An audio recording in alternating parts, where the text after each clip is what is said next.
What is up, muggles? What is up, Frankensteins and Steins and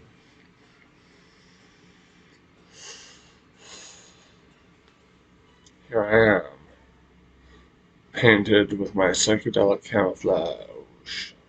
Cool stuff, huh? Be sure to like, comment, and subscribe to support my lowly patty ass. Now, today, I'm in the second installment of this very, very personal series. I want to take you back 11 or 12 years. This was back. And this will tell you a few things about the opioid crisis. I know Hamilton Morris says the opioid crisis isn't a thing. Well, you know what? That Actually, I'm not going to say he's a pompous ass. He is a little bit of a pompous ass. I like some of what the dude does, but I remember hearing him on Rogan say that there is no opioid epidemic. People always know that opiates like morphine were addictive. Well, you know what, buddy? Like, did the patients who were prescribed oxycontin and who were told this is the safest drug on the planet, you can never get addicted to it, did they know? That's what I thought. So, shut up. There are some things you do not know what you're talking about. And oxycontin opioid addiction is one of those things, unless you've been there yourself. Because when it hit me, I had two fatal handicaps going into it. One, I was normalized to opioid use because it was around me all the time with my ex. Two, it was this was prior to the heavy duty regulation of Oxycontin in Canada. And so, like, formerly, you could buy just the regular Oxycontin where you like lick off the coating, which had the time release, and you could crush it up, you could snort it, you could smoke it. Now, you'd be hard pressed to find the regulated version, the Oxyneo, which is basically like, the epitome of abuse-proof pills.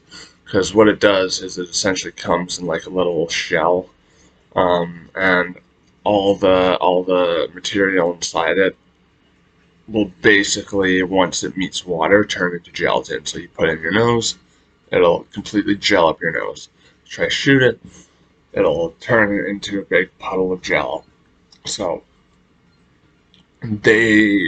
bravo to them for doing such a good job. It's just too bad that decision made a lot of people turn to heroin. Um,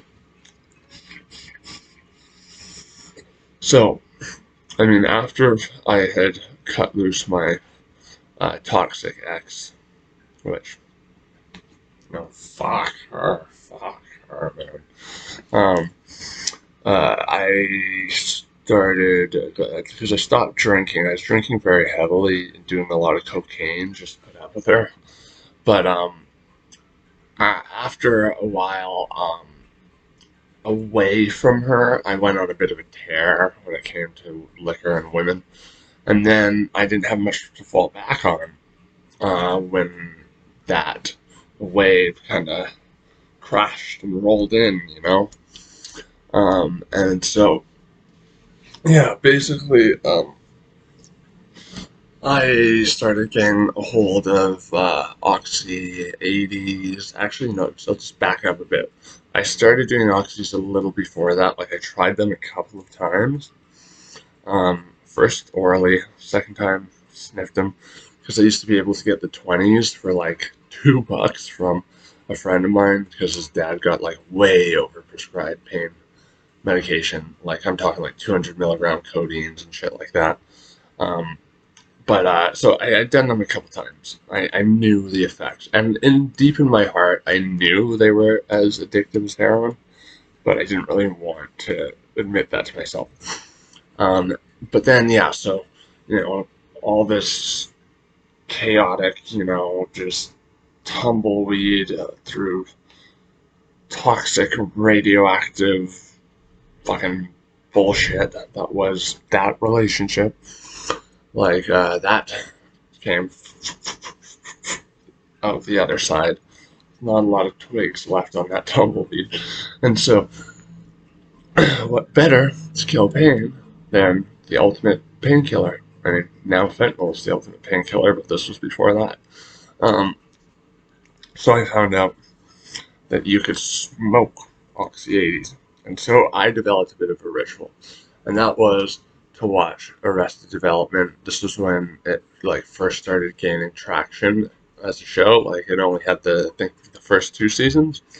I would lick off the seal for the 80s, and I would put on some tinfoil and smoke it up, like how I saw my ex smoking heroin.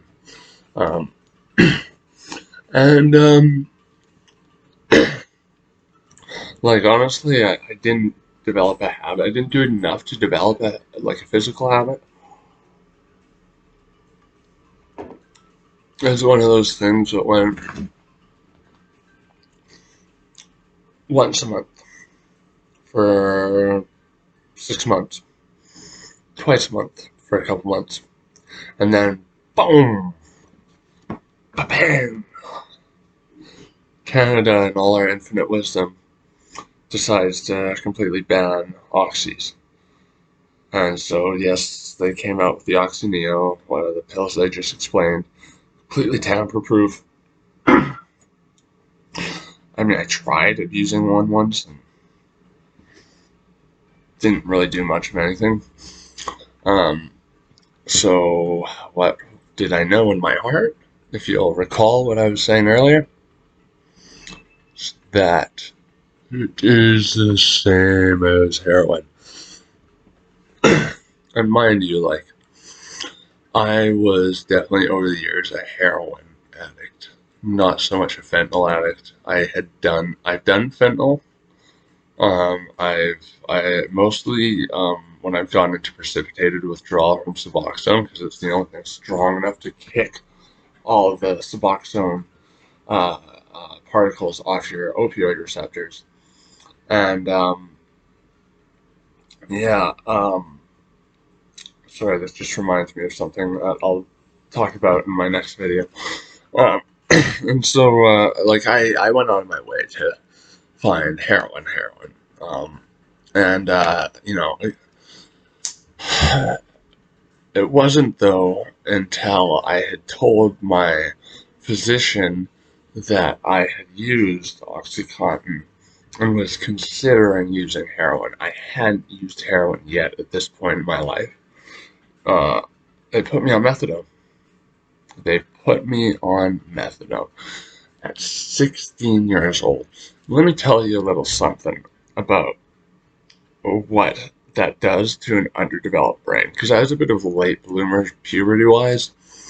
And I really do, I attribute a lot of my, 7 chronic pain-related issues, immunocompromised, central nervous system sensitivity, all that, to being put on such a powerful opioid blocker. Yeah, no, I can get into that more in another video because there actually is science behind why that makes sense. Um, Anyways, the thing is, when I started doing heroin, I didn't shoot it. I actually didn't smoke it because smoking it I found didn't last very long. It gave you more of a kick, but didn't last very long. And this was legit, the gray or China white or brown, Afghani brown heroin. Shit that, today addicts would be like, yeah, fuck that, give me some fentanyl. I mean, I personally never liked fentanyl. It just makes you feel zombie. It's really like an anesthetic type of opioid. Um, But yeah, like so. Uh, I believe it was the second time I tried spiking that I went over. Just never learn, right? Oh God. It took me a while to learn, that's for sure, but I'm glad I did. Most people don't.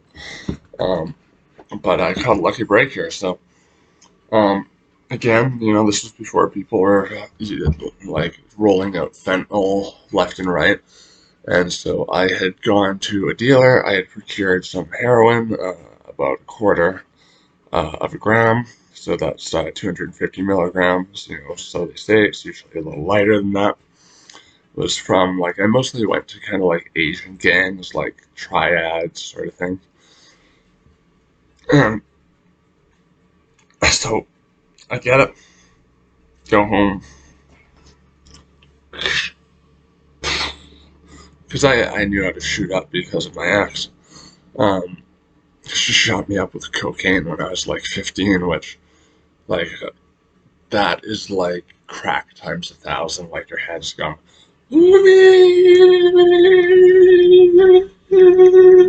like a minute, and you're like, I want more, I want more, I want more.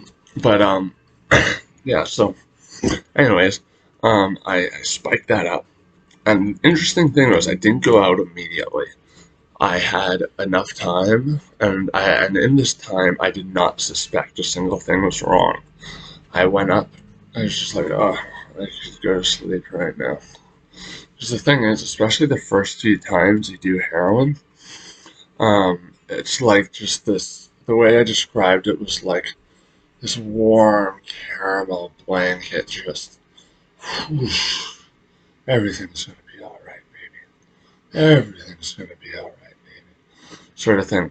And so I was like, okay, I'm just gonna go to sleep. And I stumble up the stairs, and then just, do my best zombie impression over to the bed, and just,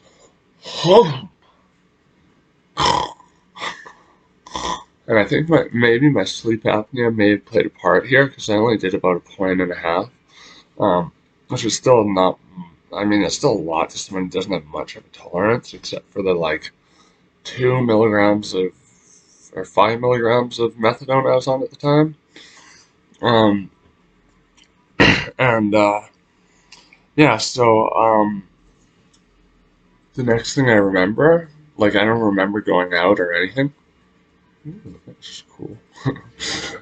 Was waking up with multiple paramedics looking down at me and a tube down my throat.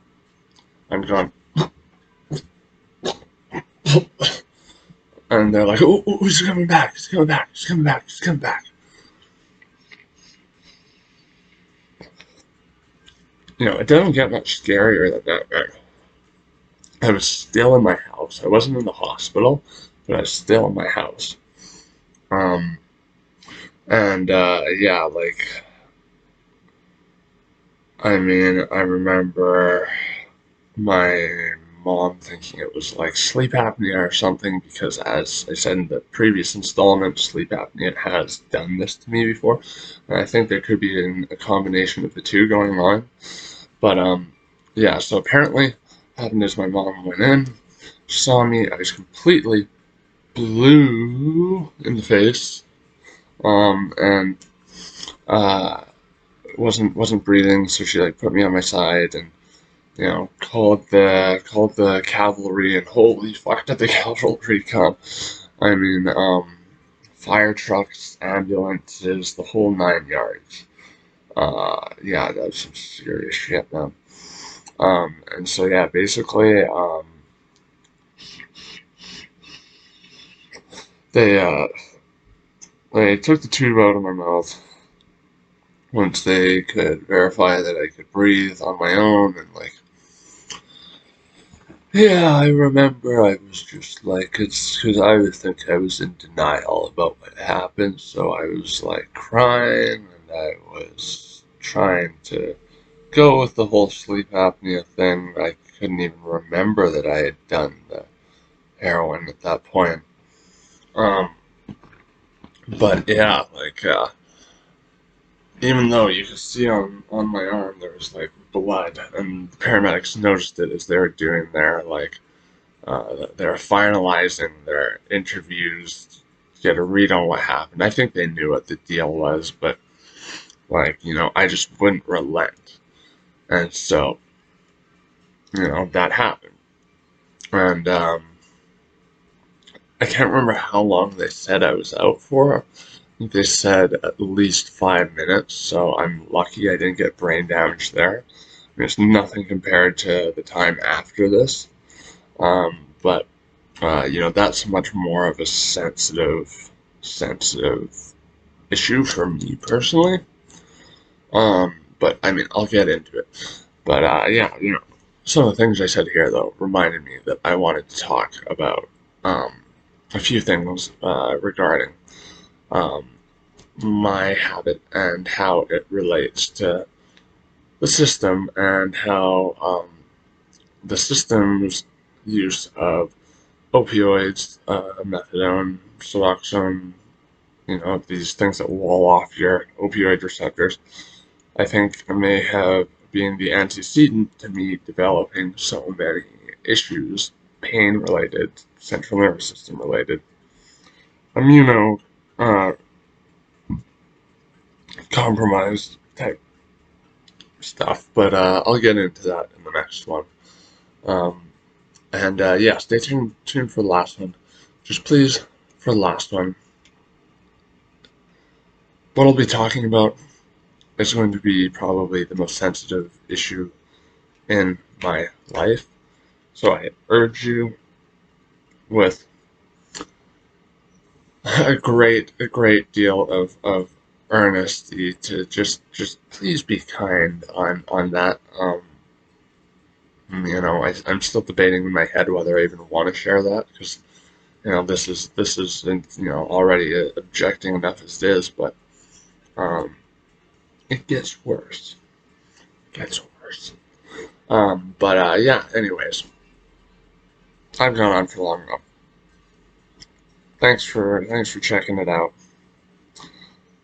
I'll catch you on the flip side of the moon over Blue Lagoon. I don't even know what I'm saying. Bye.